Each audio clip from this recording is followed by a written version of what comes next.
بسم اللہ الرحمن الرحیم۔ آج 11 مارچ یہاں گلف میں پہلا رمضان المبارک ہے، اور ہمارے دوسرے بھائی جو ہیں خاص کر پاکستان میں یا دوسری جگہوں پر ان کا شاید کل ہو پہلا روزہ۔ یہ بہت ہی مبارک مہینہ ہے، اللہ کی رحمت اور شفقت کا مہینہ ہے۔ ویسے تو ہر وقت ہر آن اللہ کی رحمت مومنوں کے اوپر برستی رہتی ہے، اور رمضان کے اندر گویا اس کے اندر طغیانی آ جاتی ہے، طوفان آ جاتا ہے۔ یہ شہر القرآن ہے، یعنی اس میں قرآن نازل ہوا، اور یہ الفرقان ہے قرآن، اور اس رمضان کے اندر مومنوں کے اجر کو بہت بڑھا دیا جاتا ہے۔ اور یاد رکھیں، ساری مہربانیاں، سارے انسینٹیو، ساری جتنی سہولتیں ہیں، مہربانیاں ہیں، وہ مومنوں کے لیے ہیں۔ دوسروں کے لیے تو اللہ نے اس کے اندر ایک معمولی سا حصہ بھی نہیں رکھا ہے۔ ان کے اوپر تو صرف جہنم کی آگ فرض ہے، جو اللہ کی بات کو نہ مانے، اپنی چلائیں یا اپنے اکابرین کی باتوں کو چلائیں اور اللہ کی بات کو پیچھے کر دیں، انکار کر دیں، ان کے سامنے دعوت رکھی جائے پھر بھی نہ مانے، تو ایسے بدبختوں کے لیے بڑا ہی یہ یعنی افسوس کا وقت ہوگا ان کے لیے کہ اس مہینے کے اندر بھی وہ اپنے مالک اور خالق کو راضی نہ کر سکے اور جنت نہ حاصل کر سکے۔ یہ دعائیں بھی رہی ہیں کہ یا اللہ اس رمضان کو ہمارے گزشتہ تمام رمضان سے زیادہ ہمارے لیے خیر و برکت کا ذریعہ بنا، اور ہمیں اس سے پورا فائدہ اٹھانے کی توفیق عطا فرما۔ مالک ہمارے پچھلے گناہوں کو معاف کر دے، آئندہ بچا، جیسا کہ اللہ کا وعدہ ہے۔ نبی علیہ السلام نے فرمایا، من صام رمضان ایمانا و احتساب غفر اللہ ما تقدم من ذنبہ۔ جس نے ایمان کی حالت میں اور ثواب جانتے ہوئے، اپنا احتساب کرتے ہوئے اس مہینے میں وہ صائم رہا، روزے رکھے، اس کے پچھلے تمام گناہ معاف کر دیے جاتے ہیں۔ بتائیے کس قدر اللہ کی یہ شفقت ہے، رحمت ہے۔ پھر قوم رمضان کے لیے بھی یہی کہا، اور قوم لیلۃ القدر کے لیے بھی یہی کہا کہ لیلۃ القدر میں بھی اگر کسی نے اللہ کی عبادت کی، ایمان و احتساب، یہ شرط تو ساتھ ہے نا، ایمان تو لازمی ہے۔ دیکھیے ہر جگہ آج امت مسلموں کا اصل مسئلہ یہی ہے کہ یہ روزے دار بھی ہیں، حج اور عمرہ بھی کرتے ہیں، نمازی ہیں، اتنے اعمال کرتے ہیں کہ کوئی دوسری قوم آج ان مسلمانوں کی طرح ایسے اعمال نہیں کرتی ہے جو اللہ کے لیے ہوں۔ لیکن یہ بھی ساتھ حقیقت ہے کہ یہ قوم ایسی ہے کہ جو پچھلی تمام امتوں نے جو شرک کیے تھے، کفر کیے تھے، وہ سارے کے سارے ان کے اندر آ گئے ہیں۔ اللہ ماشاء اللہ، بہت تھوڑے ہیں، کوئی خربوں میں ایک ہو مخلص مومن ہو اور خالص مومن ہو، قرآن کا مومن ہو۔ تو قرآن کا جو اسلام ہے وہ بالکل اور ہے۔ اس میں صحابہ کرام کو دیکھیں، تابعین، تبع تابعین کے دیکھیں، انبیاء کو دیکھیں، تو یہ قرآن کا اسلام ہے۔ اور باقی جتنے ہیں یہ ان کا اپنا اسلام ہے، کوئی صوفیوں کا اسلام لیے بیٹھا ہے، کوئی مولویوں کا، کوئی پیروں کا، اور پھر ان کے اندر مزید فرقے ہیں جن کی تفصیل ابھی بیان کی جائے گی انشاءاللہ۔ تو دعا یہ مانگی گئی تھی کہ مالک یہ رمضان ہمارے لیے بہت ہی زیادہ خیر و برکت کا ذریعہ، اور اس کے بعد ہر آئندہ رمضان پہلے سے زیادہ ہمارے لیے مفید ثابت ہو جائے۔ مالک یہ گزارش ہے اپنے مالک سے، وہ دعاؤں کو سننے والا ہے۔ لہذا یہ دل چاہا کہ اپنے بھائیوں کے سامنے قرآن کا معنی اور مفہوم انتہائی مختصر اور اردو زبان کے اندر، تاکہ لوگوں کو پتہ چلے کہ اس کتاب کے اندر لکھا ہوا کیا ہے، اور پھر وہ اس کے مطابق زندگی بسر کریں۔ پھر ان کی تبلیغ ہوگی، پھر ان کی زندگی ایمان کی زندگی ہوگی، اور ان کا جہاد ہوگا، اور ان کو اللہ تعالیٰ دنیا میں عزت عطا فرمائے گا، اور یہ چیز ہمارے لیے صدقہ جاریہ بن جائے۔ تو لہٰذا آج یکم رمضان سے اس چیز کا سلسلہ شروع کیا جا رہا ہے، اور اللہ تعالیٰ سے پھر گزارش ہے، دعا ہے کہ مالک اس کو خیر و برکت کا ذریعہ بنا، ہمارے لیے اجر و ثواب اور صدقہ جاریہ بنا دے مالک۔ اعوذ باللہ من الشیطان الرجیم، بسم اللہ الرحمن الرحیم۔ الحمد للہ رب العالمین، الرحمن الرحیم، مالک یوم الدین، ایاک نعبد و ایاک نستعین، اهدنا الصراط المستقیم، صراط الذین انعمت علیہم غیر المغضوب علیہم ولا الضالین۔ شروع اللہ کے نام سے جو بڑا مہربان نہایت رحم والا ہے۔ یعنی یہ جو بات شروع کی جا رہی ہے، یہ سلسلہ شروع کیا جا رہا ہے، جو بھی نیک کام شروع کیا جاتا ہے وہ اللہ کے نام سے جب شروع کیا جائے تو وہ خیر و برکت کا معاملہ ہوتا ہے، اور ایمان کی یہ چیز ہے۔ اور اللہ کے علاوہ کسی اور کے نام کا اگر کوئی چیز شروع کر دی جائے، کسی کی بھی منت مانی جائے، کسی کو اس میں شامل کر دیا جائے، تو یہ بالکل اس کے ساتھ مقابلہ ہو جاتا ہے، شرک ہو جاتا ہے۔ سب تعریفیں اللہ رب العالمین کے لیے ہیں، جتنی بھی تعریف ہے، یعنی کسی چیز میں بھی اگر کوئی خوبی دیکھتے ہیں، خوبصورت چیز آپ کو لگتی ہے، پھول کو دیکھتے ہیں، کسی خوبصورت پرندے کو دیکھتے ہیں، کسی خوبصورت جانور کو دیکھتے ہیں، ہوا کے جھونکے کو محسوس کرتے ہیں، تو یہ کس کی خوبی ہے، کس کی حمد ہے، کس نے اس کو بنایا ہے؟ عطا خود آپ کا اپنا وجود اگر آپ کو کوئی خوبی محسوس ہوتی ہے تو اللہ رب العالمین کی حمد ہے اس کے اندر، جو تمام مخلوقات کا پروردگار ہے۔ یعنی اللہ کے علاوہ جو بھی چیز ہے، پہاڑ ہیں، شجر ہیں، حجر ہیں، جاندار ہیں، بے جان ہیں، جو بھی ہیں، جو نظر آتی ہے مخلوق، جو نظر نہیں آتی ہے، نور کے بنے ہوئے ہوں یا خاکی مخلوق ہو یا آگ کے شعلے سے بنے ہوئی، اور اللہ کے پاس کیسی کیسی چیزیں ہیں، تو سب کا وہ پروردگار ہے، سب کا پالن ہار ہے، سب کا مالک ہے، اکیلا ہے، اور باقی ساری اس کی مخلوق ہے۔ مخلوق اپنے مالک کی برابری نہیں کر سکتے۔ ایسا سوچنا بھی بہت بڑا جرم ہے، یہ بہت بڑی جہالت ہوئی ہے انسانوں کی کہ اللہ کو چھوڑ کر انہوں نے اللہ کے بندوں کو اور مخلوق کو، اور خاص کر ایسے لوگوں کو انہوں نے پوجا پکارا ہے جو توحید کی دعوت دیتے رہے، انبیاء، رسول، کتابیں جو اتری ہیں، اور شرک سے رد کرتے رہے، انہیں کو اللہ کا شریک بنا دیا۔ پھر اس سے زیادہ درختوں کو، سورج، چاند، ستاروں کو انہوں نے اللہ کے ساتھ شریک ٹھہرا دیا، ان کو پکارنا شروع کر دیا۔ اس انسان نے کتنا بڑا یہ ظالم ہے، کتنا بڑا یہ جاہل ہے، کتنی بیوقوفی اور اپنے ساتھ اس نے ظلم کیا ہے۔ پھر دہرایا گیا کہ دیکھو وہ اللہ وہ بڑا مہربان ہے، بہت ہی زیادہ مہربان ہے، انصاف کے دن کا حاکم ہے۔ یعنی جس طرح جج کوئی فیصلہ کرتا ہے، انصاف والا جج ہو، کس طرح وہ فیصلہ کرتا ہے، لیکن مالک جو اس پوری کائنات کا اکیلا مالک ہے اور فیصلے کا دن آنے والا ہے۔ یہ دنیا امتحان کی جگہ ہے، یہاں ہمیشہ آپ نے نہیں رہنا ہے، ہر ایک اپنی یہاں باری پوری کر کے جا رہے ہیں۔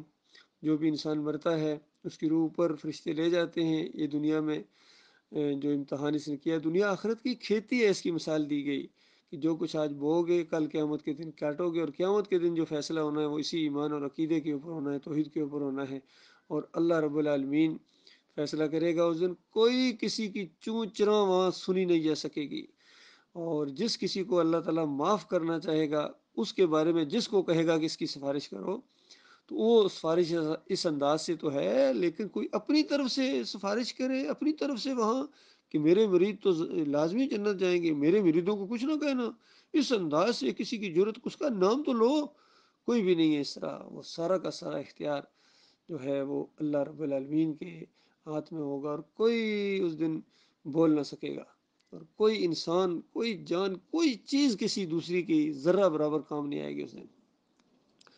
فرمایا اس طرح دعا مانگو اے پروردگار ہمارے مالک، ہم تیری ہی عبادت کرتے ہیں اور تجھ ہی سے مدد مانگتے ہیں۔ یہ بنیادی نقطہ ہے، اصل میں پورا قرآن اسی کی تفسیر ہے گویا۔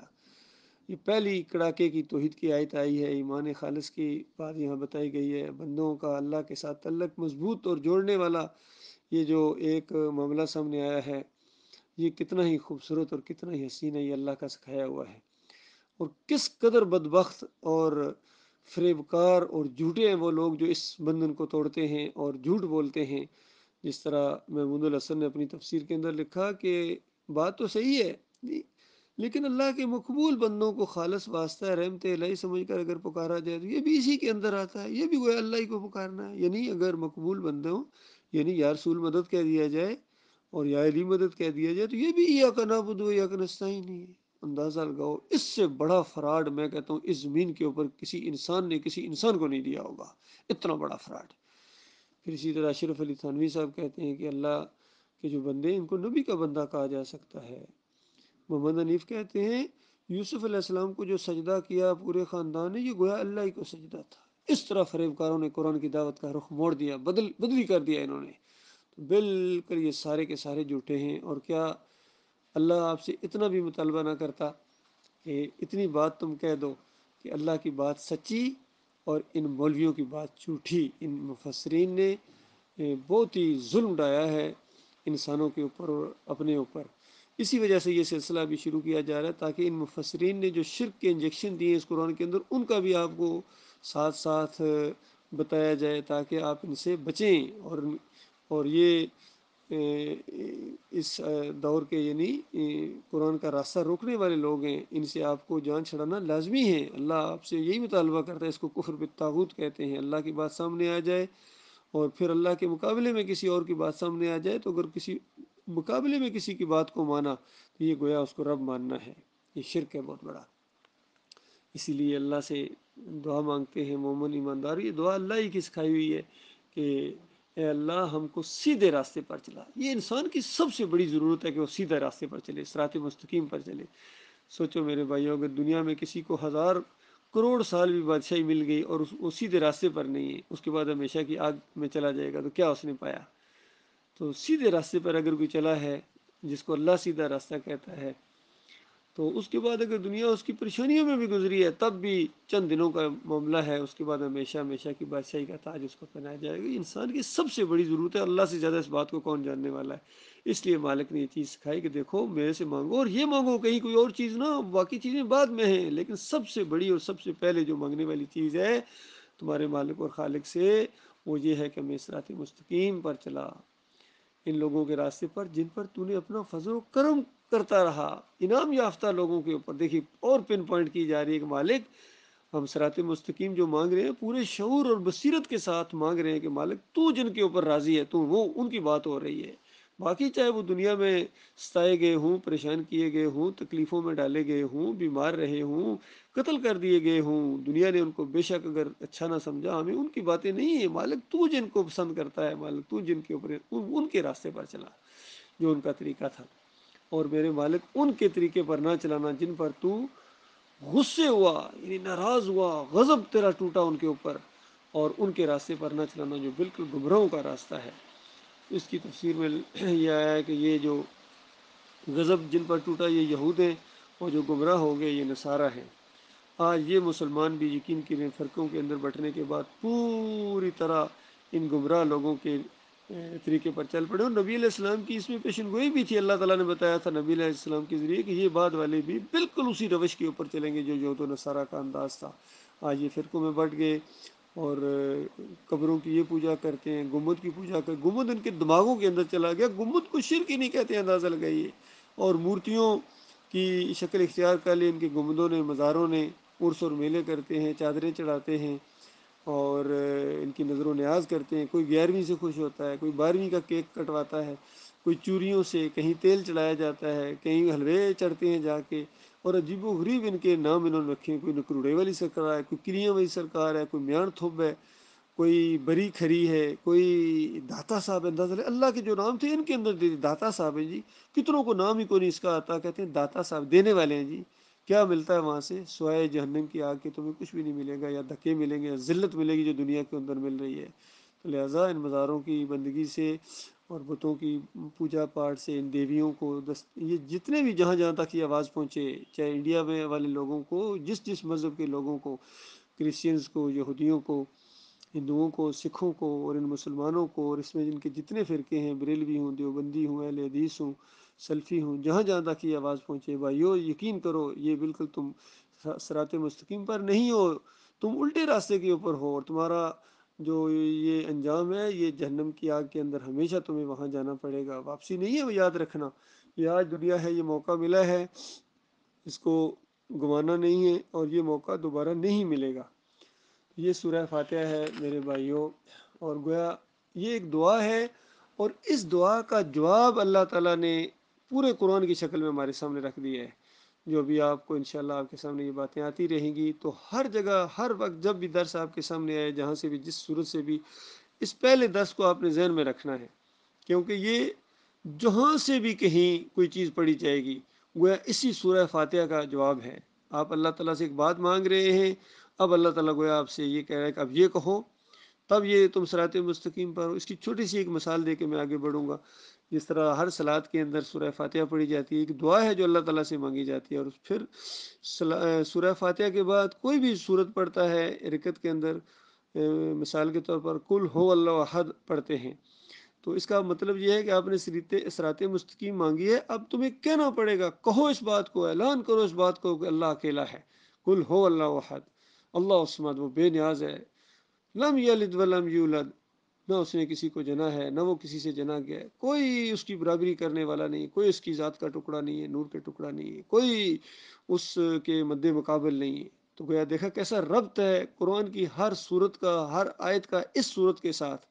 اسی طریقے سے اگر کوئی دوسری رکعت میں پڑھتا ہے کل یا ایھا الکافرون، تو گویا آپ اللہ سے جب صراط مستقیم مانگ رہے ہیں تو اس کے بعد آمین کہنے کے بعد اللہ تعالیٰ آپ سے کہہ رہا ہے گویا کہ کہو، اب صراط مستقیم چاہتے ہو نا، سیدھا راستہ، پھر کہو، تمہیں اعلان کرنا پڑے گا ان کافروں کے، جتنے بھی کافر ہیں جو اللہ کے علاوہ دوسری چیزوں کو پوجتے ہیں، پکارتے ہیں، نظر و نیاز کرتے ہیں، ان کو کافر کہنا پڑے گا، کیونکہ یہ اس راستے پر نہیں ہے جو اللہ کا پسندیدہ راستہ ہے۔ بار بار ان کو کہو کہ میں ان کی عبادت نہیں کرتا ہوں، پوجتا نہیں ہوں، عرس اور میلے میں نہیں کرتا ہوں، پکارے نہیں لگاتا ہوں، یا علی مدد کی، یا رسول مدد کی، یا غوث مدد کی، اور جن جن کی تم بندگی کرتے ہو، نظر و نیاز کرتے ہو، واسطے، وسیلے، بے حرمتے، بے حقے، فلاں جو کچھ کہ تو میں نہیں کرتا ہوں، میرے میں اور تمہارے درمیان میں فرق ہے، مومن میں اور کافر میں فرق ہوتا ہے۔ کافر جو ہوتے ہیں وہ ان چیزوں کو پوجتے ہیں، پکارتے ہیں جو زمین کے اوپر ہیں، اور مومن صرف عرش کے اوپر جو مالک ہے پوری کا صرف اس کو پکارتا ہے، اور براہ راست پکارتا ہے یہ یقین اور عقیدہ رکھتے ہوئے کہ میرا مالک ایک ایک لمحے سے واقف ہے، دل کے وسوسے کو جاننے والا ہے، اپنے علم اور قدرت کے لحاظ سے ہر چیز سے زیادہ میرے قریب ہے، عرش پر مستوی ہوتے ہوئے بھی پوری کائنات کا نظام چلا رہا ہے۔ تو یہ فرق ہے مومن میں اور کافر میں۔ تو اس طریقے سے یہ سورہ کا آغاز ہو رہا ہے، سورہ البقرہ کا، اللہ کے نام سے جو بڑا ہی مہربان اور نہایت رحم کرنے والا ہے۔ دیکھیے بار بار یہ آیت آپ کے سامنے آئے گی، ہر صورت سے پہلے یہ آیت آئے گی سوائے سورہ توبہ کی، اور سورہ توبہ میں اس وجہ سے نہیں کہ وہاں سورہ توبہ تو گویا ننگی تلوار بن کر آئی ہے کافروں کے لیے، مشرکوں کے لیے، عذاب کی ان کو بشارت دے رہی ہے کہ تمہارے لیے عذاب ہے، بہت سخت عذاب ہے۔ تو ظاہر بات ہے اس جگہ اللہ تعالیٰ نے اپنی مہربانی اور اپنی رحمت کو لکھا ہی نہیں، اندازہ لگائی۔ تو یہ اندازہ لگائی کتنا حکیمانہ کلام ہے۔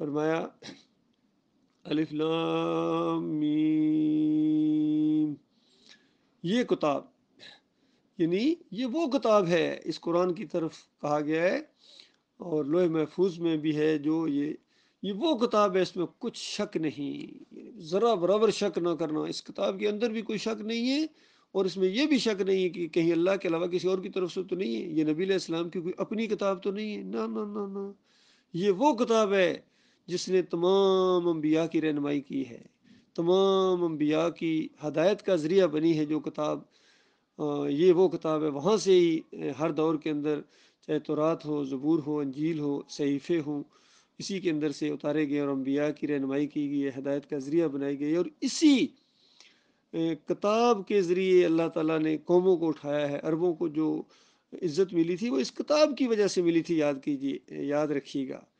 اور آج بھی اگر ہم اس کتاب کو اس طرح مانیں جس طرح اس کے ماننے کا حق ہے، تو یہ کتاب ہمیں دوبارہ اٹھائے گی، یقین کیجیے، اور یہ بات تو ہونی ہی ہونی ہے، یہ تو ہونی ہی ہونی ہے، یہ تو کوئی اس کا راستہ روک ہی نہیں سکتا، کیونکہ یہ کتاب اسی لیے نازل کی گئی ہے کہ اس کتاب کے ماننے والوں کو پوری دنیا کے اوپر غلبہ ہو، اور تمام ادھیان کو بالکل ان کی بساط لپیٹ دی جائے۔ یہ ہونا ہے، لازمی ہونا ہے، اس میں جو شک بھی کرے گا اس کا ایمان اس کتاب کے اوپر نہیں ہے۔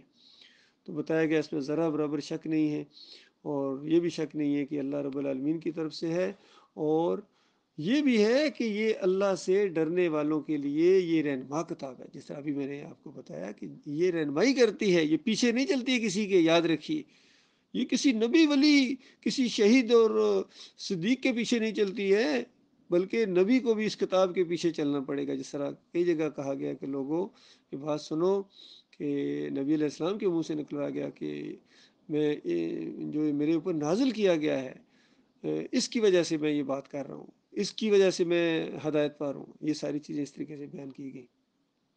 فرمایا یہ وہ مومن ہے جو غیب پر ایمان لاتے ہیں اور آداب کے ساتھ صلاۃ ادا کرتے ہیں. بہت ہی فرما بردار، جس طرح ایک دنیاوی لحاظ سے اگر ہلکی سی اس کی مثال دی جائے تو یہ غلام، فرما بردار غلام اپنے آقا کے سامنے کس طرح کھڑا ہوتا ہے. حالانکہ وہ عارضی غلام، عارضی آقا، لیکن حقیقی غلام اور حقیقی آقا کا جب معاملہ آ جائے تو پھر سوچو، پھر کس طرح ادب و احترام ہونا چاہیے، کس قدر دل کے اندر خشیت ہونی چاہیے، اپنے مالک سے پیار اور محبت ہونی چاہیے. بتائیے. تو اس انداز سے بتایا گیا کہ وہ لوگ ہیں جو اس انداز سے اپنے مالک اور خالق کے سامنے کھڑے ہوتے ہیں، اور جو کچھ اللہ تعالیٰ نے ان کو عطا کیا ہوتا ہے، دیا ہوتا ہے، یعنی جو بھی مال ہے، علم ہے، وقت ہے، یہ اللہ کے راستے میں خرچ کرتے ہیں.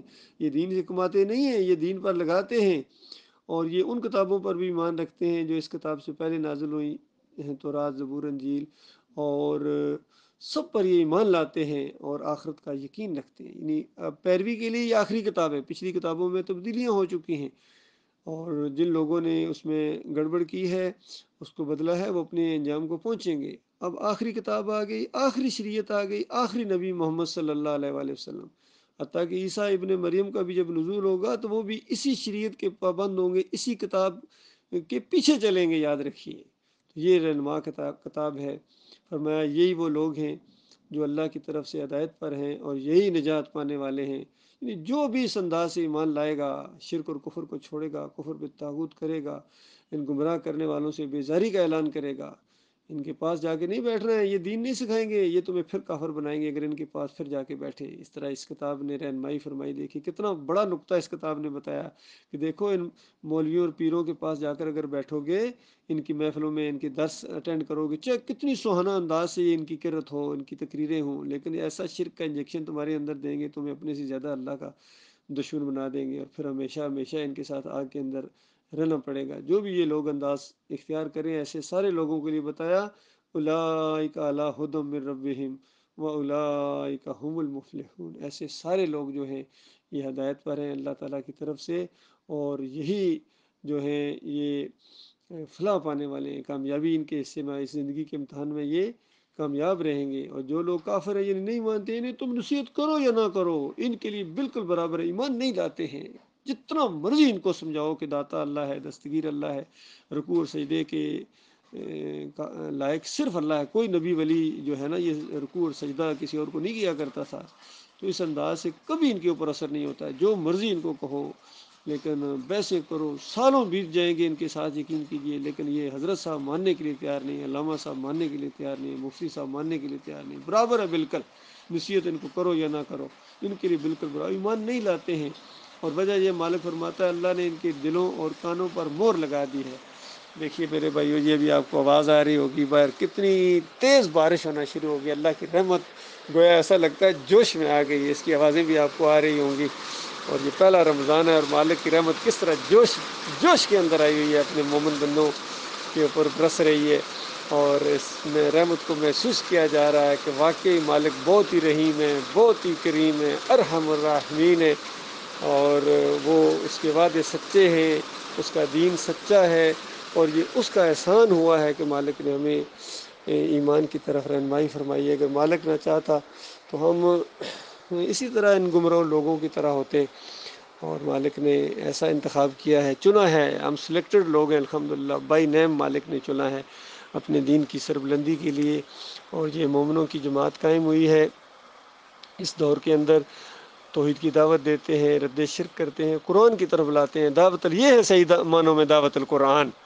باقی شرک اور کفر سکھانے والے کہ نبی نے نبی کو سجدہ کر دیا، ان کی دعوت القرآن. اور یہ بادشاہ کے سامنے جھکنا، کہتے ہیں یہ شرک کو نہیں ہے، یہ دعوت القرآن دیں گے. اور کبھی جمہوریت کو بھی جو مشرکانہ نظام نہ کہ یہ دعوت القرآن دیں گے. بے حقے فلاں، بے حرمتے فلاں پکارنے والے، واسطے وسیلے والے، شرک اور کفر والے، یہ تمہیں دین سکھائیں گے. ان کے پاس بیٹھو گے تو اللہ تم سے خوش ہوگا یا اللہ کی لعنت برسے گی تمہارے اوپر. اس لیے سارے ان مسلکوں کو چھوڑنا ہے میرے بھائیو. کوئی مسلک ایسا نہیں جس کے اندر شرک نہ ہو. بریلوی ہوں، دیوبندی ہوں، اہل حدیث ہوں. جس طرح ابھی میں نے ایاک نعبد و ایاک نستعین کی بات بتاتے ہوئے بتایا کہ دیکھو دیوبندیوں سب کا اس آیت کے خلاف عقیدہ ہے، اور اسی طرح بریلویوں کا بھی، اعلیٰ حضرت ہوں یا ابو اللہ ہوں، سارے کے سارے شرک کے اندر مبتلا گزرے ہیں. کہیں نہ کہیں شرک کے ساتھ ان کے انڈر گراؤنڈ رابطے رہے ہیں، اور انہوں نے انسانیت کو بڑا گمراہ کیا ہے.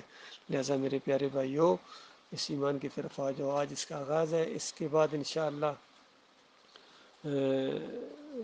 اس کا سلسلہ یہ جاری رکھا جائے گا۔ اور یہاں یہ میں بتا رہا تھا کہ ان کے دلوں پر گویا اللہ تعالیٰ نے موریں لگا دی، ٹھپے لگا دی، اس وجہ سے ان کی طرف یہ سمجھ میں نہیں آ رہا ہے اور پردے پڑے ہوئے ہیں، اور بتایا ان کے لیے دردناک عذاب ہے، عذاب عظیم ہے۔ اندازہ لگاؤ جس کو اللہ عظیم کہے وہ کیا چیز ہوگی، دکھ دینے والا عذاب ہے ان کے لیے۔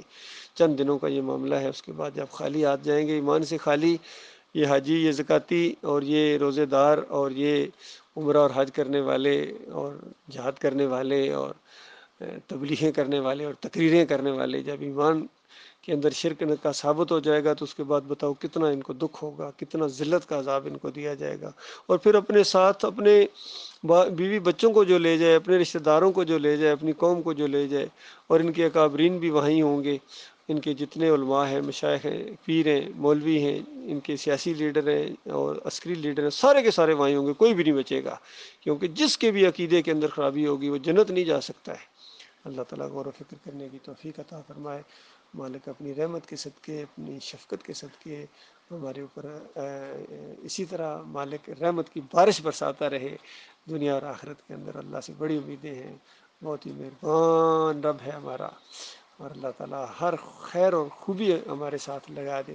مالک ایسے لوگوں کی محبت ہمارے دلوں میں پیدا کرے، اور ہمارے دل میں ان کی جو اپنے مالک سے محبت کرتے ہیں، مخلص لوگوں کا رخ مالک ہماری طرف کر دے، باصلاحیت ہوں، مخلص ہوں، فراڈیے نہ ہوں، انتشاری نہ ہوں، مومنوں کے اوپر الزامات لگانے والے نہ ہوں، تکلیفیں دینے والے نہ ہوں، بلکہ مخلص مومن ہوں۔ ہم اللہ کے لیے ایک دوسرے سے محبت کریں، اور اللہ ہی کی وجہ سے ہم دوسروں سے نفرت کریں۔ کبھی جب سختی کئی دفعہ ہو جاتی ہے تو اسی وجہ سے ہم اللہ کی وجہ سے کرتے ہیں میرے بھائیوں، اور یہ ایمانداروں کی خوبی ہے، ایک صفت ہے مومنوں کی، رحماء بینہم اشد علی الکفار، وہ ہلکا ہے یاراں تو بے ریشم کی طرح نرم، وہ مار کا حق و باطل تو فولاد ہے مومن۔ اسی لیے ان کے لیے ساتھ سختی کی جاتی ہے، منافقین کے ساتھ خاص کر کبھی، جو اللہ کا راستہ روکتے ہیں۔ اور جو مخلص مومن ہیں وہ تو ہمارے سروں کے تاج ہیں، گویا وہ سواری کریں ہم رکاب تھامیں، ہمارے پیارے بھائی ہیں، بہت ہی محترم ہیں، چاہے پڑھے لکھے ہیں، چاہے ان پڑھ ہیں، چاہے امیر ہیں، چاہے غریب ہیں، چاہے خوبصورت ہیں، چاہے بدصورت ہیں، جو بھی ہیں، جس علاقے کے، مکی ہیں یا مدنی ہیں یا فرانس کے ہیں یا انگلینڈ کے ہیں یا امریکہ کے ہیں یا انڈیا کے ہیں یا پاکستان کے ہیں یا لاہور کے ہیں، کراچی، جس جگہ کے بھی ہیں، جو مخلص مومن ہیں وہ ہمارے بھائی ہیں، ہمارے خونی رشتوں سے زیادہ پیار ہے ان کے ساتھ، یقین کرو، ہمارے مومن بھائی جو ہیں۔ اور جو ایمان ان کا اگر صحیح نہیں ہے، ان کافروں مشرکوں کو اپنا امام مانتے ہیں، لیڈر مانتے ہیں، ان کے پیچھے نمازیں پڑھتے ہیں، کتنے کہتے ہیں بھائی ہم ویسے تو نہیں پڑھتے، بس عید پڑھ لیتے ہیں جا کے، اچھا تو ان کو اپنا امام ماننا، ان کو لیڈر ماننا، ان کو، یہ بالکل فریبکاری ہے۔ ایسے لوگوں سے ہمارا کوئی تعلق نہیں ہے، یہ ہمارے مومن بھائی نہیں ہیں، یاد رکھیے، جن کی ہمدردیاں کافروں کے ساتھ، مشرکوں کے ساتھ اور فریبکاروں کے ساتھ ہوں، جب کبھی بات چیت ہوتی ہے تو ان کی طرف سائڈ لیتے ہیں، اپنے مومن بھائیوں کی ٹانگیں کھینچتے ہیں جہاں بھی ان کو موقع ملتا ہے۔ یہ منافق قسم کے لوگ ہیں، اللہ تعالیٰ ان سے اپنی پناہ میں رکھے۔ اقول قولی ھذا استغفر اللہ لی ولکم ولسائر المسلمین۔